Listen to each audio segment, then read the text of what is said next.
Agent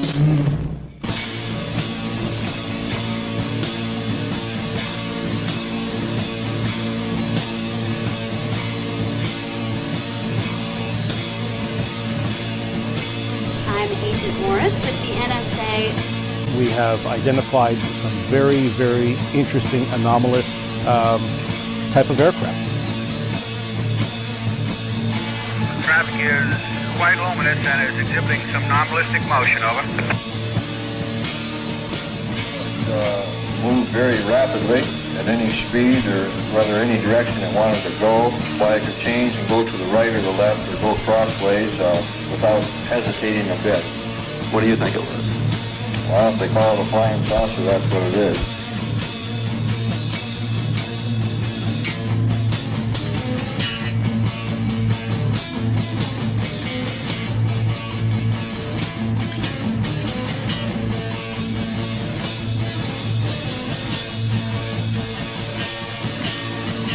EWA 517, do you want to report a UFO? Over. Negative. We don't want to report. Look, it wasn't my worst Wednesday night. Welcome, everybody, to another live edition of Anomaly-NOW, straight out of Austin, Texas, on this March 22nd, 2023. I'm your host, Miles Lewis, and this is the weekly live news roundup for the 501c3 nonprofit Anomaly Archives Scientific Anomaly Institute, based here in Austin, Texas. And we've got a little bit something different tonight. Normally, we sum up or talk about news items that we've seen come across the wire over the past 7 days or so, sometimes reflecting back on older stuff.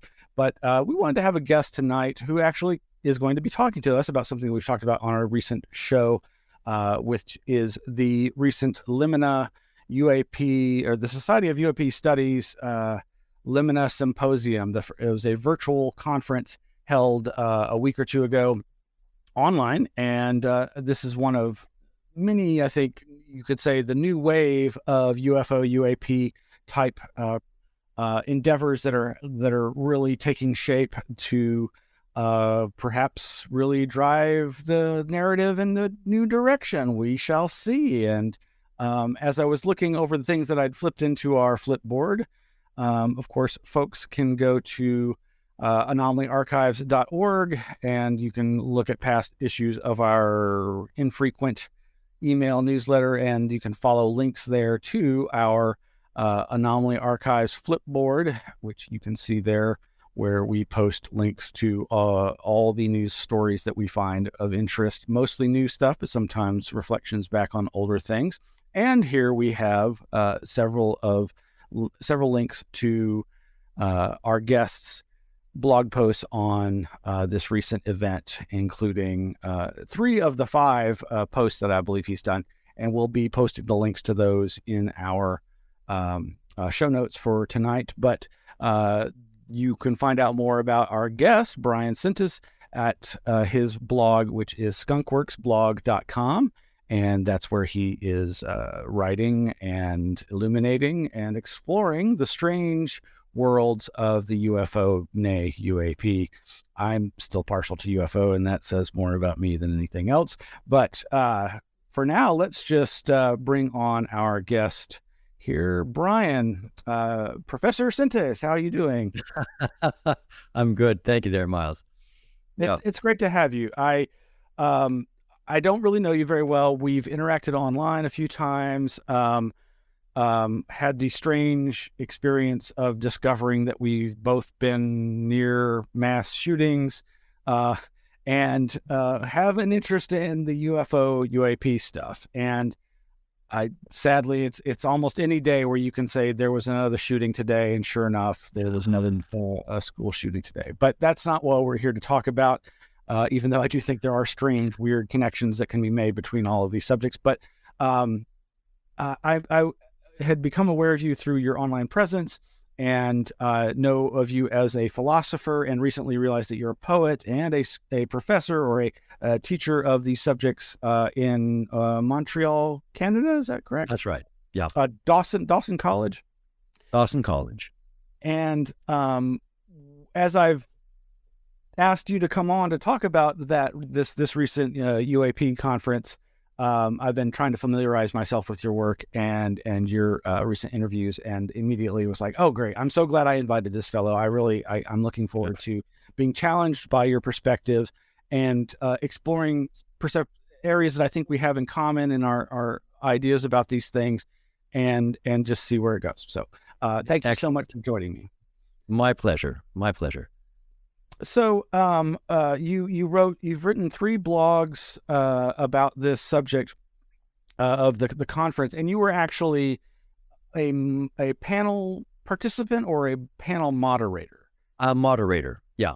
There at the end of the first day of the conference, which is devoted more to the sort of humanistic, philosophical side of the sort of science of UAP or UFOs. I and Michael Zimmerman, we moderated a conference or a little panel on where STEM, science, technology, engineering, and mathematics might intersect with the more humanistic approaches to the whole topic.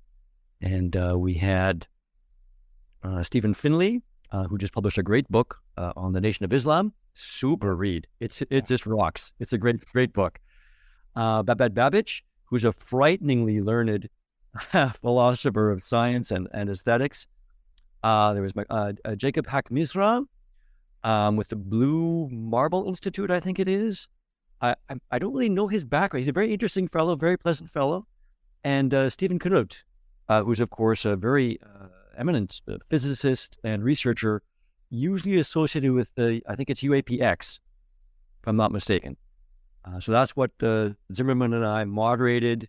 I asked a couple of questions, invited people to say things, and that was my whole job there. Otherwise, I was there for pretty much the whole weekend. I missed a few of the opening talks on the first day, in part because they weren't really my jam.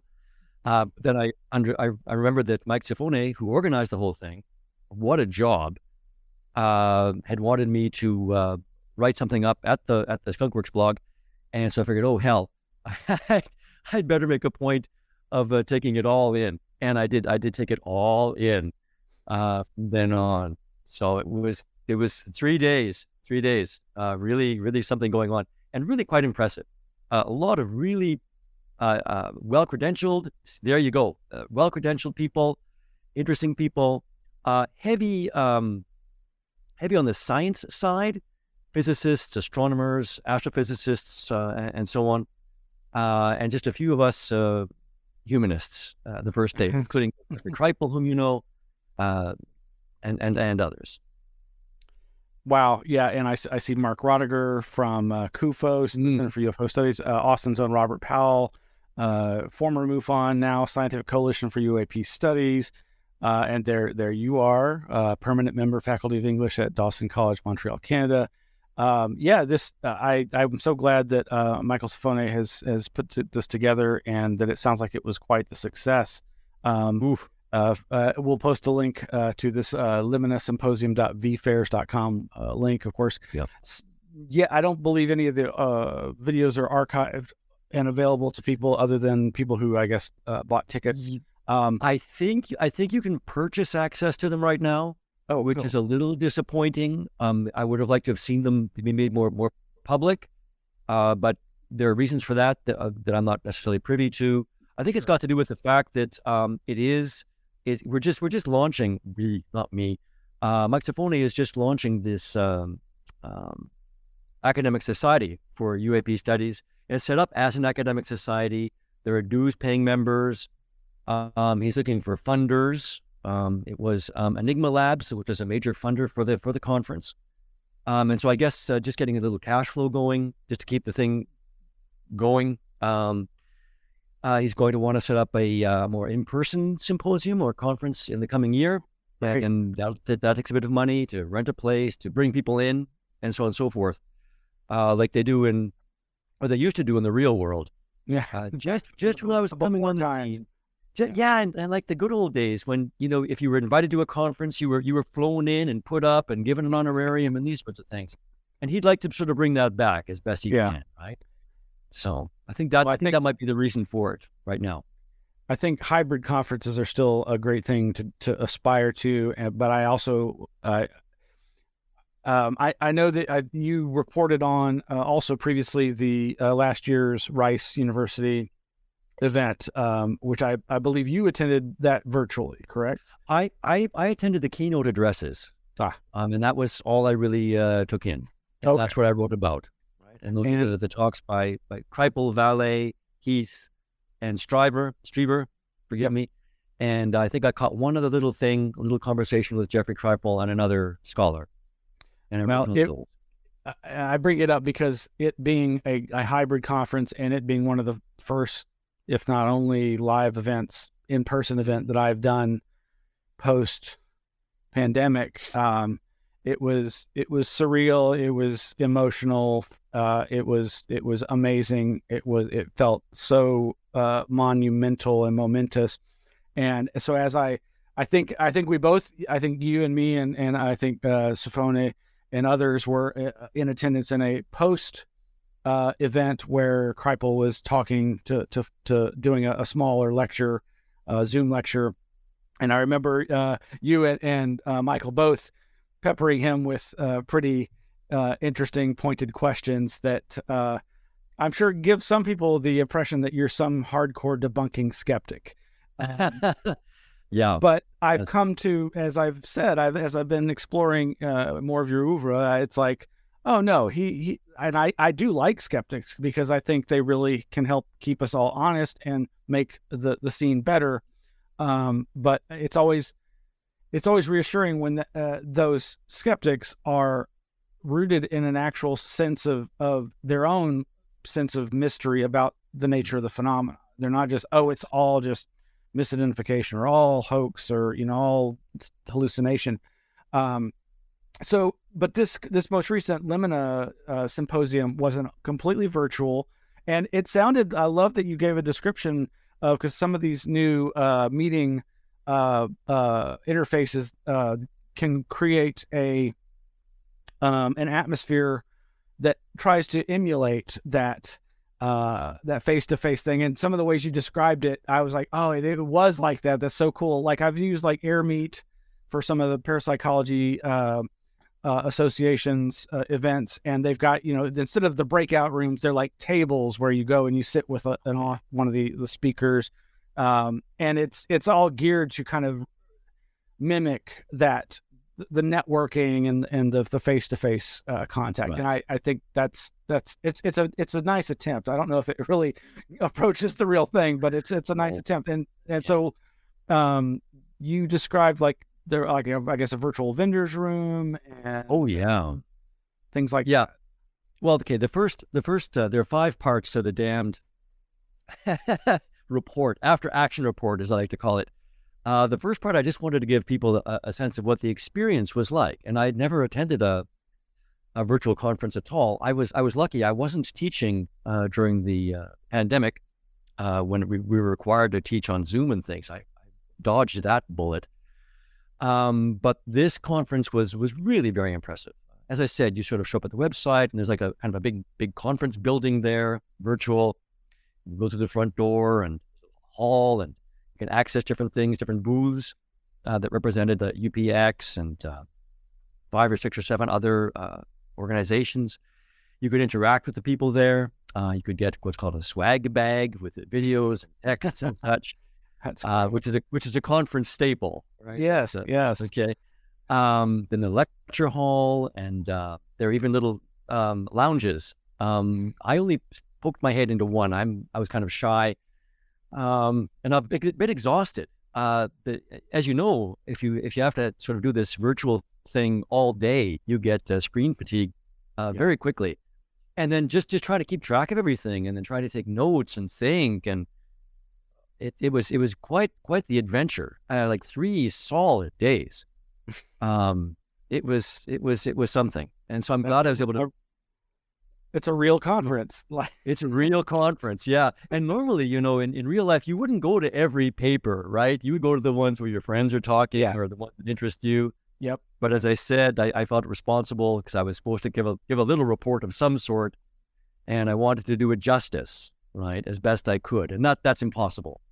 There were just too many papers, too many very interesting things, and a lot of things, frankly, out of my wheelhouse, right? as I said, the first day opens with sort of the humanistic approach to things. That's why we had Jeffrey Kripal, Babette Babich, and others. The second day looked at sort of instrumental readings, right? How to sort of field work, as it were, in general, how to capture information about UAP, different attempts to do that, including the recent work by UAPX. And then the third day wanted to focus more on particular cases. And so the highlight of that was a kind of a conversation, two dueling presentations, one by Mick West, another by Robert Powell. Representative, I'm sorry? Robert Powell?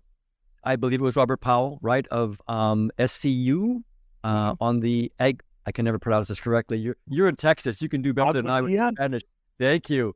I'm in Quebec. If we have to pronounce something in French, let me know. Okay. But that very famous case. And there was a wonderful, very respectful, substantive conversation about the case, the details of the case, different interpretations. It was how things should be, I think, at that level, if you're going to discuss things at that. I'm really glad that finally happened, because I know I belong to a number of skeptic-oriented Facebook groups, mainly just as an invited observer. And there's a lot of them who are really hardcore, like Robert's off his rocker kind of thing, like as far as the Aguadilla thing. And I think I heard this in one of your interviews. I'm not saying that you said this, but somebody was commenting it like Robert and all the other SCU feel like it's a craft. And you know, it's an interesting video, that for me. But beyond that, I'm like, I think you and most people should be agnostic. I don't know. Well, so I'm glad, and I know that Mick had been working. Mick is, I think, in one of these groups and had been asking people who had done previous work on that video analysis and getting help with the data sets for his simulation and so forth. So, right. And I know that there've been a lot of like, we've been trying to debate this and he won't do it. And well, it sounds like it finally happened. Maybe it wasn't a direct back and forth, but they each gave their perspective. It became. I mean, Mick West gave his presentation first about lines of sight and how he interpreted the object, how he interpreted its velocity, how he determined its velocity, its size, and so on. And then Powell gave his much more detailed, admittedly, approach. And then there was a back and forth, right? Awesome. What was nice is that after each presentation, there was an opportunity for questions and answers. It was limited, mind you. And then things also proceeded in the chat bar, right, on beside the main debate. And so there was a lot of good back and forth. And I think what was beautiful about it was how respectful and substantive it was, right? There wasn't any acrimony. There wasn't any mudslinging. There was none of that. I'm so glad there was disagreement, but reasoned disagreement, right? Yeah. And that was really sweet. That was good to see. And Sifoni and I think a lot of other people agree that the more of that we can have, the better. And that's one thing I call for in my quote unquote after action report. The fifth part, where I reflect on the whole damn thing, I said we needed more people like Mick West there, because just to leaven things. I found things a little unbalanced in a way, but we can talk about that a bit later if you want. So your other entries included focusing on a couple of key presenters, and like you said, you had avoided things that are outside your wheelhouse, which is understandable, and I don't criticize folks for sticking to what their arena of discourse. I have interest in all of it, but so I will try to sample everything, but often that's overwhelming. So some of the other you mentioned, is it Babich? Yeah, there were three people I looked at. The first was the keynote speaker for the day, which is Greg Agigian, who's a tremendous historian, and he gave a wonderful talk. It was eloquent, it was easy to follow, it was clear, it was well-rounded, super opening to the whole process, the whole procedure. Then very quickly there was Jeffrey Kripal, who gave a talk kind of along the lines that if people have heard him speak on the superhumanities and such, it was very much along those lines, about the UFO as something which transcends disciplinary boundaries, sciences, humanities, and so on, and demands an approach which is new and novel. And then there was finally, the last person I wrote on was Babette Babich, who, among other things, has written a work on the Nietzsche and science. She herself is a philosopher of science, but of the continental variety, which means that her approach tends to be more sort of anthropological or constructivist, which just means to say she looks at scientific facts and how they're bolstered by institutions.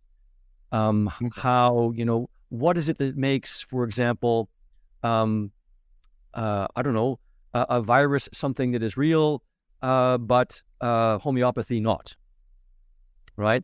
And one way of looking at that from a kind of hardcore scientific point of view, well, reproducibility and so on and so forth. But the thing is that all that is also in a cultural context. There's institutional support, right? And so one can look at things in these ways. She brought up the example of, well, what makes Pluto a planet or not?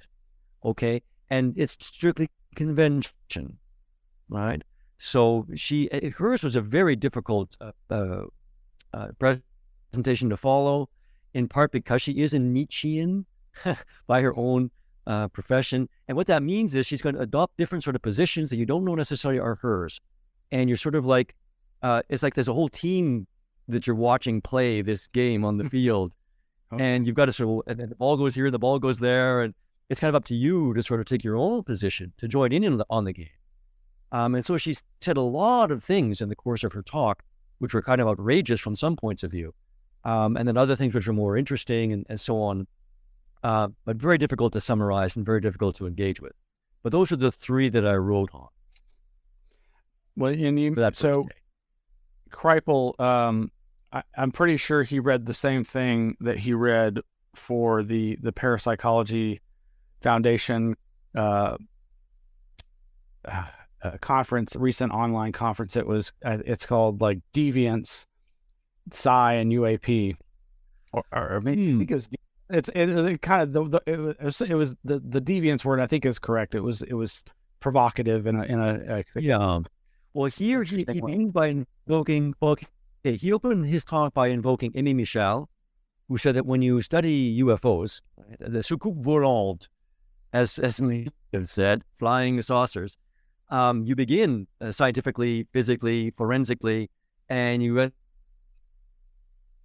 up studying Arabic mysticism and the concepts like the imaginal and such.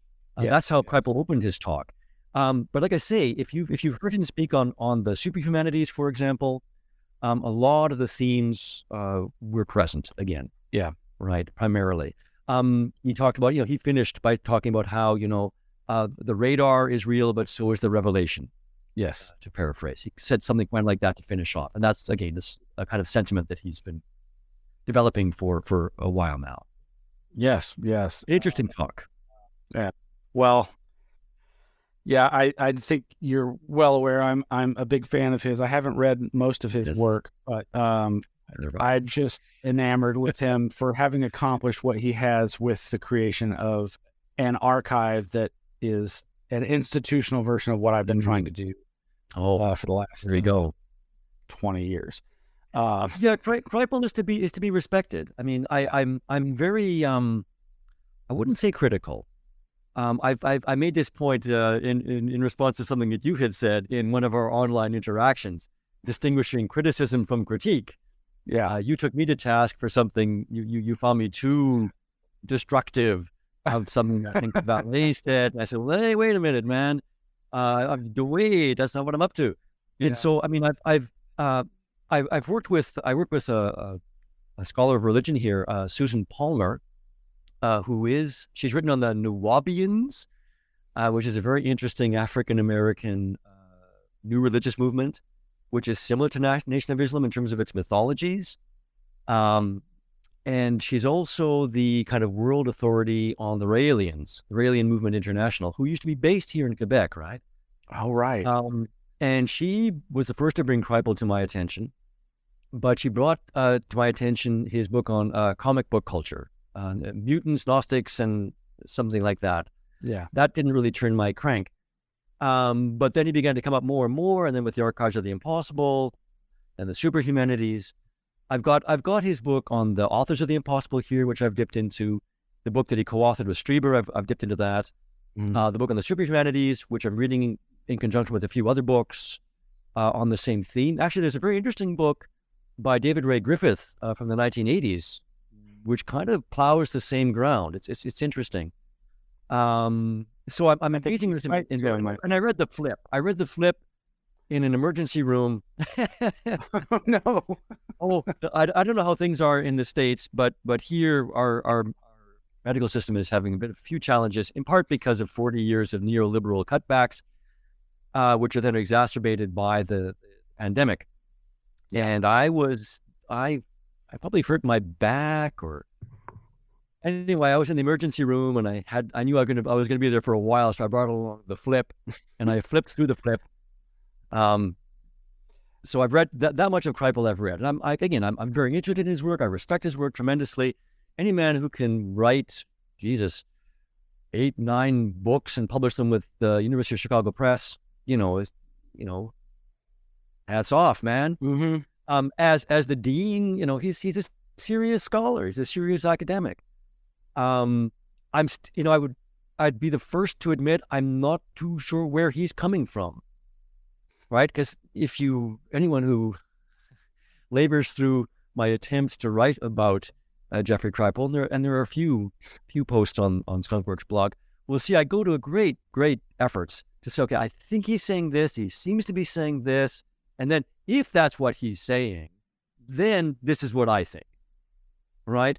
But in the blog post about the talk he gave at the UAP conference, at Limina conference, I'm the first to admit, well, it meanders along in a certain way, and it's kind of hard to pin down, and I try to reconstruct it as best I can. But I still wouldn't say, okay, I've got him. I know exactly what he's talking about. Nope. Yeah, I try to sum up his, having not read the majority of his work. I haven't read The Flip. I've read Supernatural with Strieber.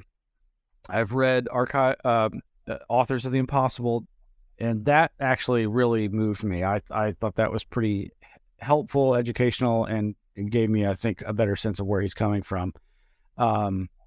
But that's pretty much it. But I would sum it up as I think he is somebody who feels this is a really important subject that deserves much more attention and scrutiny than it's achieved to date in all the decades of the modern era and all of the history of humanity, in the face of most of our cultures that don't aren't interested in that sort of anomalous experience. It's outside the norm, so who cares?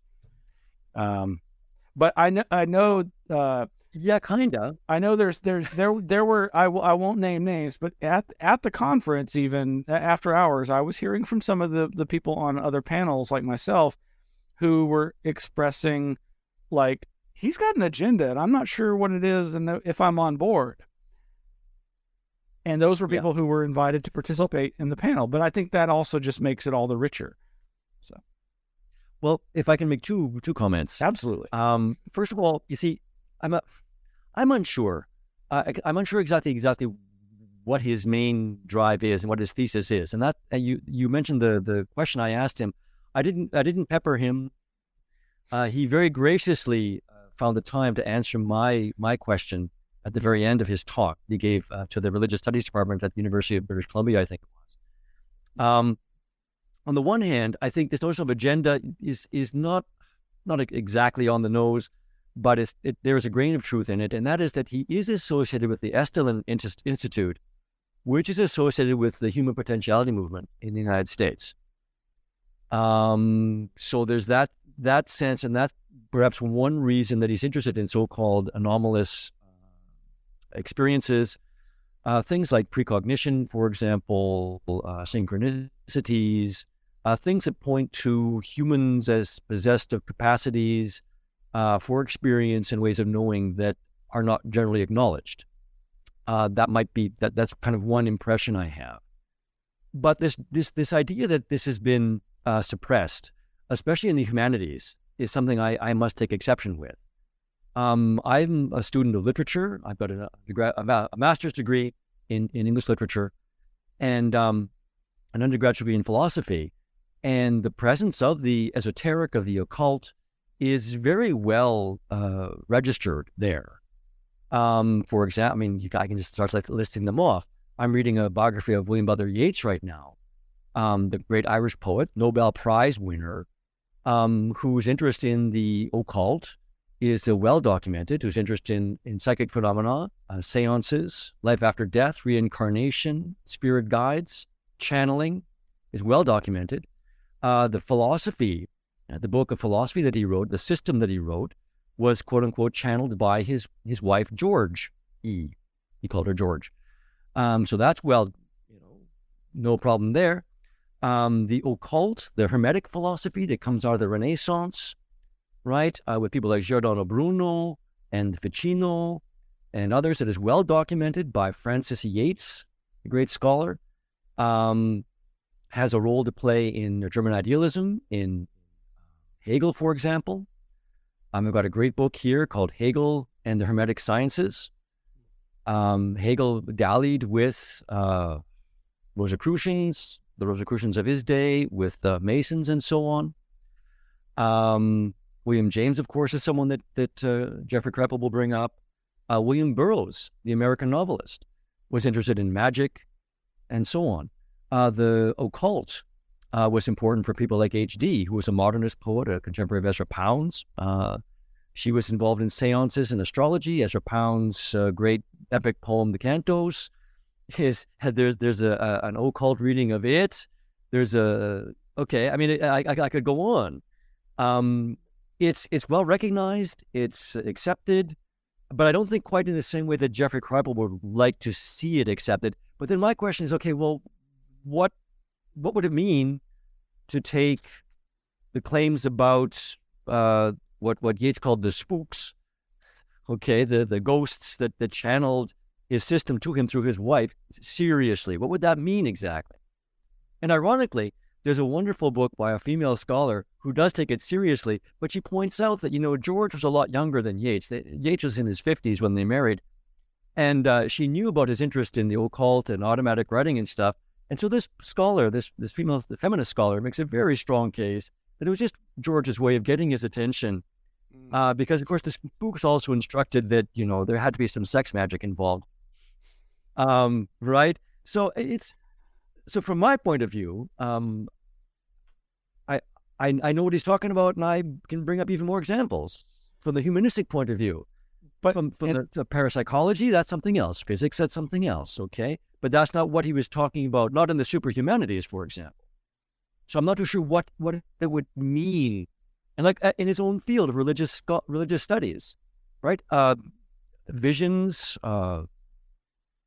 out-of-body experience. Close encounters, well accounted for. Close encounters, UFO sightings. The modern era. What?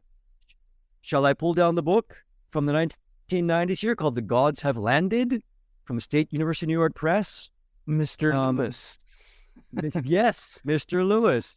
Any acquaintance? Any relation? Perhaps distantly, but no. We'll have to ask Henry Louis Gates Jr. Yeah, I mean that phenomenon is well documented. But that's the first document. That was the first scholarly research into it, and there's books and books and books and books on this.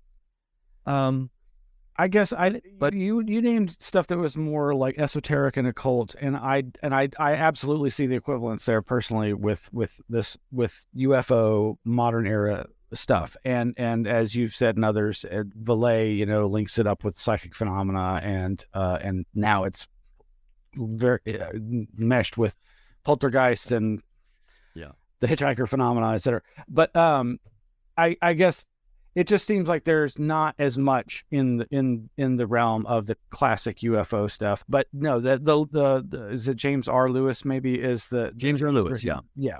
But and that reminds me. So I was thrilled to learn of your work with you mentioned Susan Palmer, and as far back as I don't know when you did the original research, but there was a 2012 edition of the Cambridge Companion in New Religious Movements on flying saucer religions, and I guess it focused on the Raelians.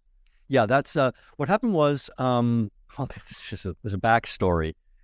Of course. Be that as it may, basically I began. I'll just put it this way: I earned my bread as a college teacher, but I've been a poet, and I am a poet before all else. And back in the 90s, when the sort of UFOs and alien abduction and everything when the fit hit the shan, it brought back a lot of my interest that I had as a boy. I was just looking at I've got some old comic books here from the early 1970s that I recovered from my family home before my father sold it. 1971, 1972. Okay. So, I'm how old am I then? I'm 11, I'm 12 at the time. So as a boy, I had a great interest in UFOs and flying saucers. I read all the classic books, as it were. Ruppel's book, Project Blue Book, Amy Michelle, Wilkins' Flying Saucers on the Attack, Fuller's books on the Betty and Barney Hill, and so on. So all the classic books a lot of us will have on our shelves, I think.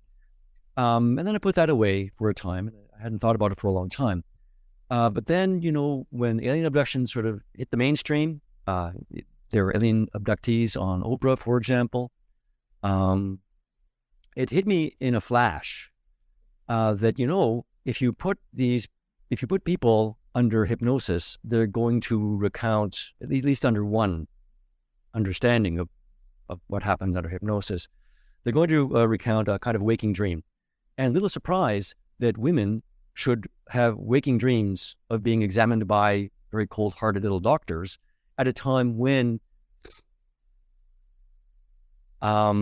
reproductive technology was on the upswing, right? There was the Human Genome Project, there was in vitro fertilization, there was human cloning.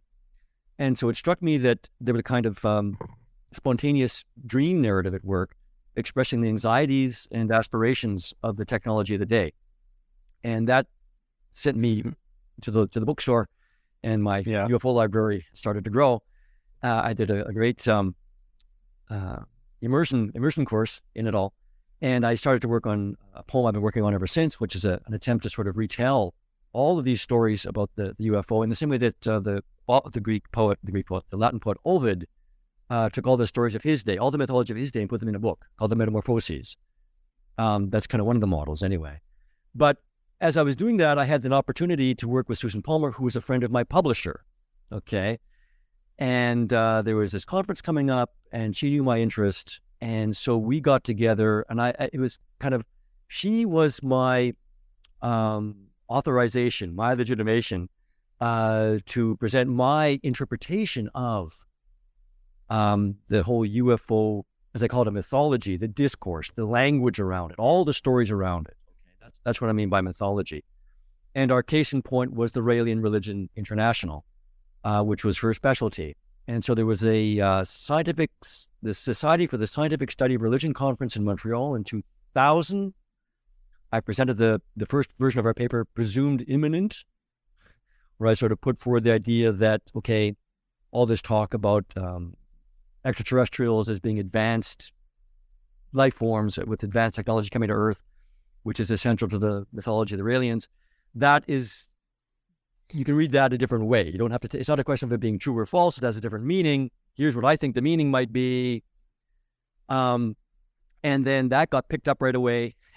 They wanted to publish that right away. And then it was put in another couple other, actually it's nice. It's in an anthology, a textbook with a piece by Vallée as well. That's nice. It's been on a few, good company. It's been on a few university syllabi. And then finally, we were approached by the people at Cambridge University Press, which is my claim to academic fame. I've got a paper in the Cambridge Guide to New Religious Movements, and that's nice. That's kind of our latest version of that whole paper. I wouldn't stand by it the way I do now. I wouldn't stand by it quite the same. The gist of it, yes, but the fine points, no.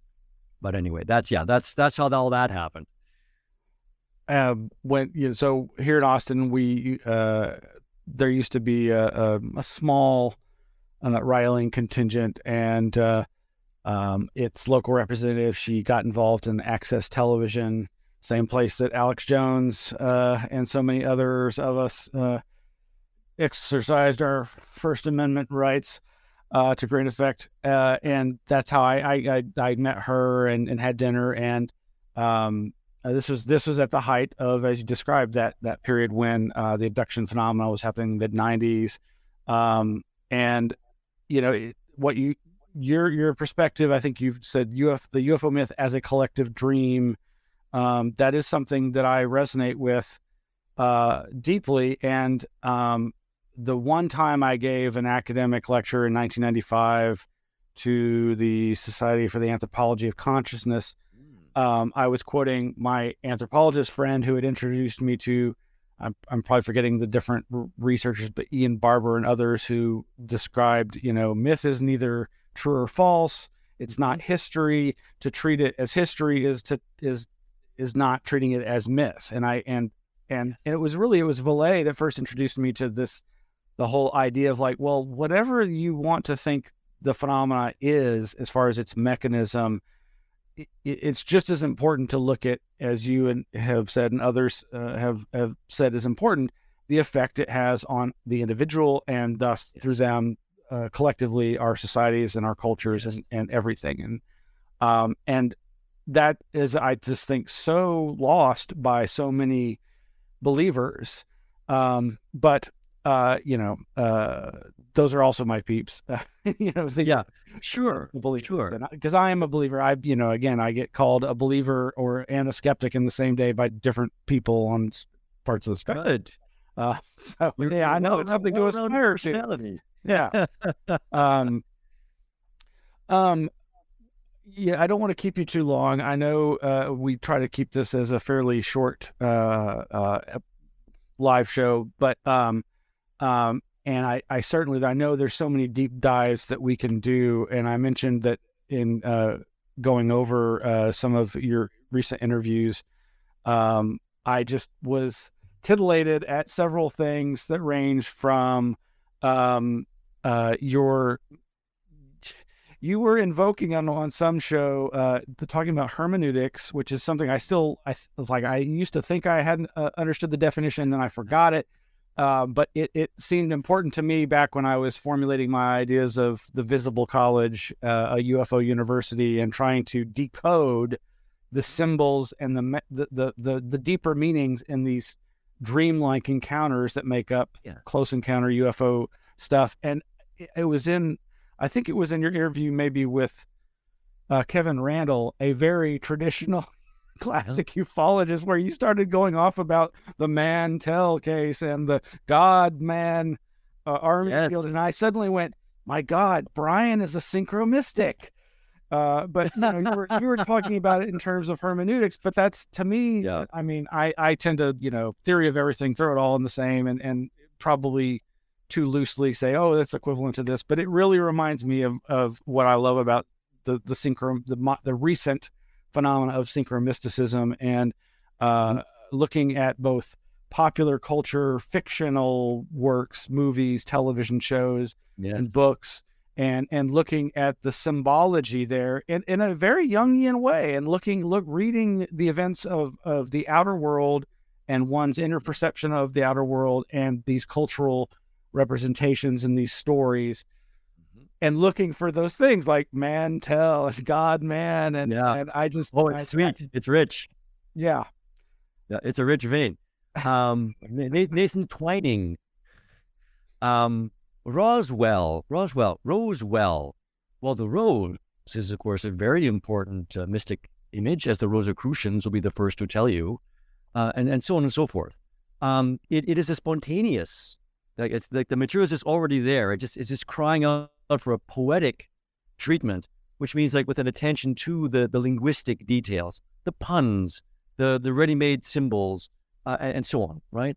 Thomas Mantell flying over Godman Air Force Field on Orthodox Christmas Day, which is near Fort Knox, where all the gold is found. I mean, I've got the Jung over here, the UFO library over there, and have no fear. I'm taking notes, stealing material from everybody, trying to weave something together. But it just the theme is too big. It's too much. So I've got to. So that's why I started Skunkworks blog. Right. We were talking about this even before the show began. Right. A lot of your listeners and a lot of people sort of see it as a ufological blog. And then they scratch their heads and then wonder what the hell's going on. What's with all this poetry there? Yeah, what's with the poetry? What's this? It is in the first instance a literary endeavor, by which I mean I've been working on this for so long. It'll be 30 years next year since the flash came to me like Saul on the road to Damascus. And I started the blog to sort of keep myself honest.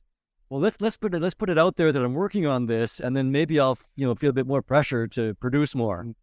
But then very quickly it became a place where I started to sort of interpret the poem that I imagined writing. I sort of like took the quote unquote mythology, right, all the stories about UFOs and flying saucers and so on and so forth, as a poem already, or as something to be interpreted. Right, there's your hermeneutic activity, there's your hermeneutic work. But then, of course, being from Saskatchewan, that's in Canada, and where in my hometown is Regina, Saskatchewan, and in the 1930s, we had a socialist party founded there, and they issued the Regina Manifesto. So anyone who reads my blog will pick up very quickly, let's say that the historical materialist aspect. There's a very ecological dimension to the work, a very eco-socialist dimension to my approach to things, and as well a very sort of what's called a cultural critical or critical theoretical approach, because the myth is, as I say, quote unquote, ideological. If we think of flying saucers as advanced forms of technology, then to put it in a nutshell, that's a way of imagining that one form of life on Earth and one cultural inflection of one form of life on Earth is somehow doing something which is universal. All right, so the so-called first world, which is very technological, is only a very, very, very, very, very, very tiny sample of human beings and human culture. And the idea that, well, somehow that kind of activity is natural in the cosmos, regardless of how large the cosmos is something I find deeply troubling. And that's a very important dimension of what's going on with Skunkworks blog. But lately, because of my back and forth with Mike Sifone, and with Jeffrey Kreipel and others, I've had to sort of edge towards the questions of the reality, if you will, of the phenomenon as opposed to the meaning of the phenomenon. And I've kept a pretty strict line there, but I've been trying to sort of chart because they intersect. You can't talk about one without the other in certain ways. Well, what is it? What does it mean? How much can you sort of keep them apart, or to bracket the question, as we say in the human sciences? That's a question, and it's more complicated than I thought it was, but I still think it's a defensible position. But that's, there's a lot to say there. That's another rabbit hole. There's so many rabbit holes. There's a lot of rabbit holes. Robert Shaver would run away screaming. There's so many, caverns and underground. You're scaring even more. Oh wait, or did you mean Richard? Is it Richard Shaver? Richard Shaver. Forgive me. Yeah. Yes. Yeah. If it's that scary, it's all that under. Yeah. There's so much. It's great. It's great. The theme has vista, as Walt Whitman said. The theme has vista. Okay. So there's so many directions I want to go, but I want to keep this as an introduction and just say, again, thank you for joining us. And I absolutely want to have some more in-depth conversations with you and explore these ideas. And when you say this, the eco aspect, there was another in one of your interviews where you alluded to how the Gaia hypothesis, and I don't know if you know this about me, but that's actually one of my preferred of several. Like, and I know you're not into the crypto-terrestrial angle, but beyond or I thought you were, but the crypto-terrestrial is one angle that I like, but the Gaia hypothesis has an appeal to me on a very deep romantic level. And I know that's just one of many areas. And I also suspect that you're a Twin Peaks fan. Wait, oh boy. But I just want to say, when you talk about the Gaia hypothesis, you're in good company, because Hegel had his own version of that. Oh, yes. Okay. Yep. That might get me to read him. Well, good luck. yeah, thank you. On his deathbed, Hegel said, there was one person who understood me, and he didn't understand me.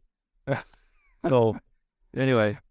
Well, again, thank you so much for joining us, Bryan. I'm so glad that I felt kind of random reaching out to you, but it was literally like, well, I just added a bunch of stuff, his reportage on this conference that I'd been promoting and mentioning, and I'm like, I should just have him on to talk about that. And so I'm so glad I did, and really looking forward to our future conversations.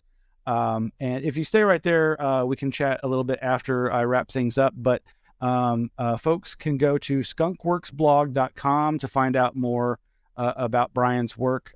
You also have a Bryan Sentes .com or .com, I believe it is, yeah. Okay.